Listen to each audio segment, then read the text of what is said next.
Good morning, good afternoon, good evening, wherever you are on this planet. My name is Adamantium and welcome to this edition of AAU TZM Podcasts.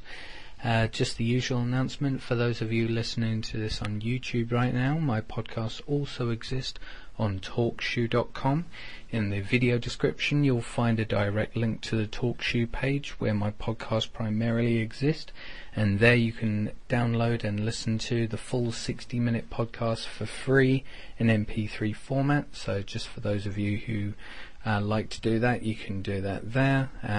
But as I alluded to at the end of my last show, today I'm going to be running down a review of the year 2012, both in terms of the Zeitgeist movement and global events in general.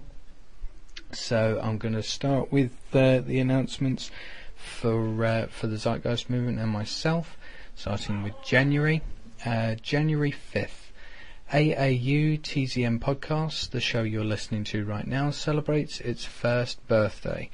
At the time of this current recording, the 5th of December 2012, this show has received 1,439 downloads. So again, I thank you very, very much, guys and gals. Your continued support means a hell of a lot to me. I intend to continue bringing you as good a podcast that I can. On to March 10th. As the annual tradition to host parallel events all over the world, the Zeitgeist movement celebrated its Z-Day events.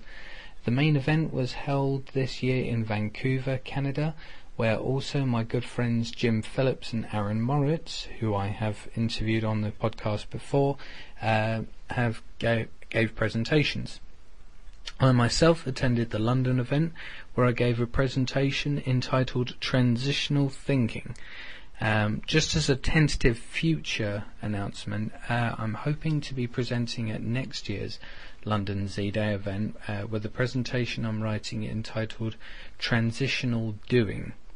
In addition, I'm hoping to also be hosting a Z-Day event in my nearby town of Maidstone, where I'm going to be giving that presentation.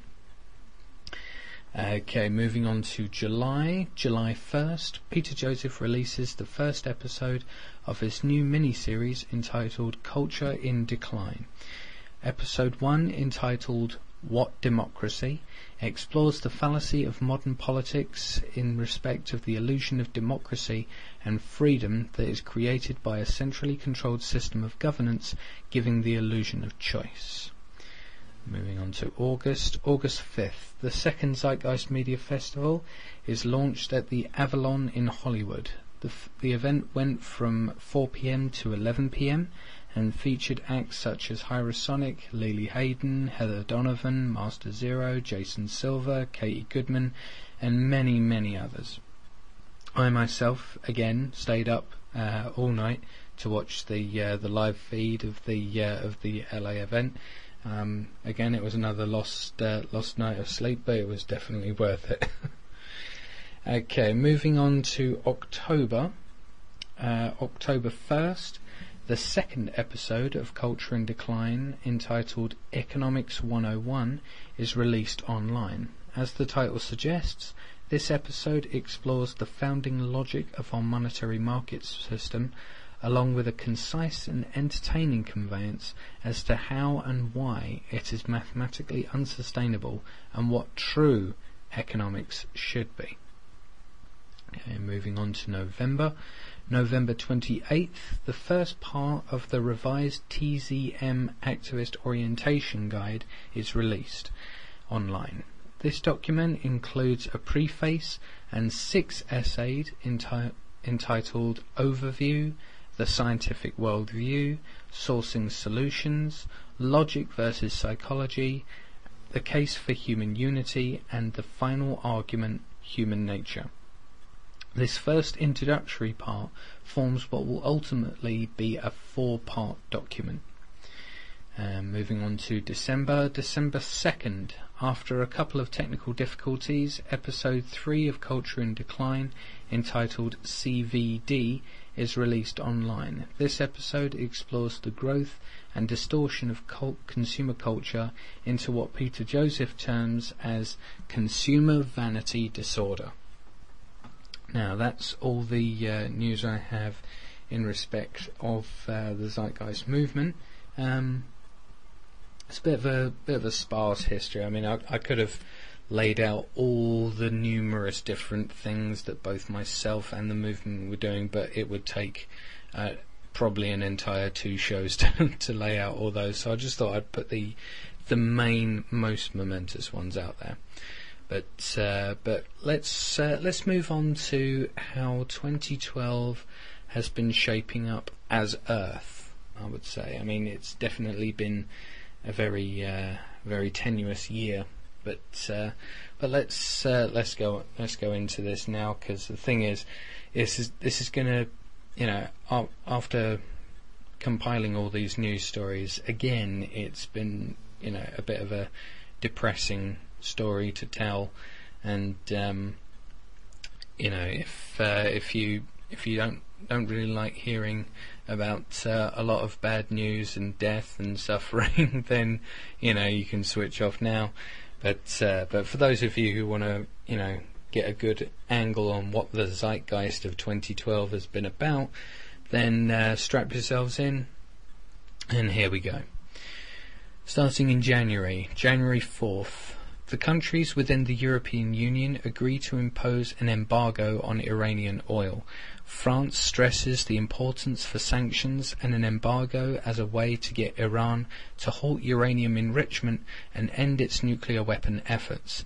Any new sanctions and embargo will come in stages, and a final decision by the European Union will not be made until the end of the month. January 6th. A bomb explodes in Damascus, killing 25 people and injuring dozens more. It is the second attack in the capital in the last 2 weeks. January 18th. A massive online protest shakes up congressional support for anti-web piracy measures. The protest, including a 24-hour shutdown of the English-language Wikipedia site, is over 2 bills: the Stop Online Piracy Act, or SOPA, in the House, and the Protect IP Act, or PIPA, in the Senate. The main goal of both bills is to stop illegal downloading and streaming of TV shows and movies online. The tech industry, however, is concerned that the bills will give the media companies too much power to shut down websites. January 20th. More than 10,000 people are forced to evacuate when a fast-moving brush fire breaks out near Reno, Nevada. 1 person is dead and at least 26 homes have been destroyed. Moving on to February now, February 2nd. Thousands protest against authorities in Cairo and other cities over the 73 deaths caused by the soccer match riot in Port Said, Cairo. February 14th. Russia and China veto an effort by the United Nations Security Council to end the violence in Syria. The veto happens just hours after the Syrian military launched an assault on the city of Homs. The Security Council votes 13-2 for a resolution backing an Arab League peace plan for Syria. China and Russia vote against the resolution, seeing it as a violation of Syria's sovereignty. So far, Syria's 11-month uprising has caused more than 5,000 casualties. February 7th. A federal appeals court in California rejects the voter-approved ban on same-sex marriage passed in 2008. The court rules that the ban, known as Proposition 8, violates the constitutional rights of gay men and lesbians in California. Both those against the supporters of the ban vow to take the case before the Supreme Court. February 12th. Demonstrations in Athens turn violent the day before Parliament is set to improve Greece's new austerity measures. At least 80,000 people protest. Demonstrators throw rocks at the police. By nightfall, protesters use Molotov cocktails. More than 40 buildings are set on fire. February 13th. The Greek Parliament votes and approves the harsh new austerity measures. The measures are the only way foreign lenders will loan Greece the money it needs to keep the country from defaulting on its debt.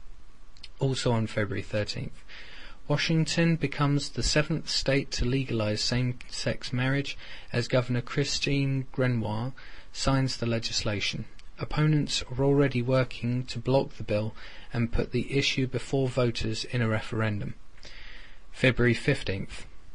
Reacting to international sanctions against its nuclear program, Iran warns 6 European countries that it might cut them off from Iranian oil.